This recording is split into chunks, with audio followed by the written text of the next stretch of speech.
Hello guys, நேத்து வெண்ணெய் எடுத்துட்டு அந்த தண்ணிய நம்ம எடுத்து வச்சிருந்தோம்ல, மோர் பண்ணலன்னா, அது எப்படி பண்ணுறதுன்னு பார்க்கலாமா? ஃபர்ஸ்ட்டெல்லாம் தயிர்லருந்து வெண்ணெய் எடுப்பாங்க. அதனால அத நேரா மோரா அப்படியே குடிச்சுக்கலாம். ஆனா, இப்ப நம்ம பாலாடையிலருந்து எடுக்கிறோம். ஃபர்ஸ்ட்டு டேலேருந்து ஃப்ரீசர்ல தான ஸ்டோர் பண்ணியிருக்கோம். அதனால கண்டிப்பா அது தயிரா மாறதுக்கு சான்ஸே கிடையாது. அதனால நம்ம உடனே எடுத்துக்க முடியாது.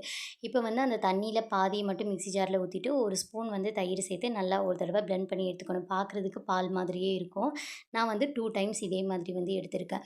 இத நான் செட் பண்ண வைக்கும்போது மணி கிட்டத்தட்ட 11:45 இருக்கும். நைட்டு ஒரு 7:30 போல தான் மோருக்கு ரெடி பண்ணேன். இத நைட்டு ஓப்பன் பண்ணி பார்க்கும்போது, நம்ம ஆட் பண்ண தண்ணியெல்லாம் மேல இருந்துச்சு. கீழ கொஞ்சம் தயிர் செட் ஆயிருந்தது. பார்க்குறதுக்கு அப்படியே ஜெல்லி மாதிரியே இருக்கும். இதில உப்பு ஆட் பண்ணி நம்ம எப்பயும் போல மோரா எடுத்துக்கலாம். நான் கொஞ்சம் ஃப்ளேவர் ஆட் பண்ணுறதுக்காக சீரகம், பச்சை மிளகா, இஞ்சி போட்டு நல்லா மிக்ஸியில பிளெண்ட் பண்ணிட்டு, அந்த சாற சேர்த்திருக்கேன். பாப்பா பிளெயினா தான் குடிப்பா.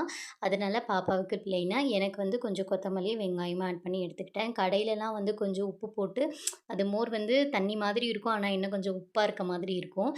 நீங்க ஒரு தடவ இப்படி ட்ரை பண்ணி பாருங்க. நீங்க லைஃப்லயே குடிச்ச பெஸ்ட் மோர் இதுவா தான் இருக்கும். நேத்து ஐஸ்கிரீம் பண்ணலான்னு சொல்லி எடுத்து வச்சோம்ல, அது என்னாச்சுன்னு சொல்லிட்டு நான் நாளைக்கு வீடியோல அப்லோட் பண்றேன். Bye, by.